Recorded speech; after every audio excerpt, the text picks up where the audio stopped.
Tonight, our Stanley Cup champs starting to enjoy the summer off, golf, movies, jam sessions. For Darren McCarty, it means some time with his band. Our Joel Lukashevich joining us now live from Mount Clemens, where Darren and his band are practicing for a big benefit, right? Oh, that's right. We did crash their practice out here in Macomb County, but I can't tell you where we are exactly because we promised to keep it a secret. But Darren McCarty is here. Yes, he is the singer of this band, Grinder. And Darren, tell me what you're here practicing for, something tomorrow night. Yeah, we in association with the Dave Cooley celebrity hockey game on Sunday, they're having a benefit concert at Rosada in the parking lot tomorrow night. And all the benefits go to Sergey and Vladdy Fund. And all the bands, some of the bands that are on this disc, Believing in Detroit, which is sold in all Harmony houses, and all the money goes to Vladdy and Sergey's fund.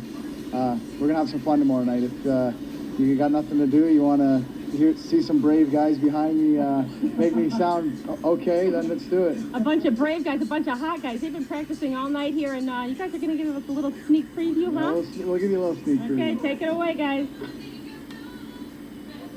We got about 20 seconds.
All right, thanks a bunch. Bruce Springsteen's got to be sweating bullets tonight, don't you think?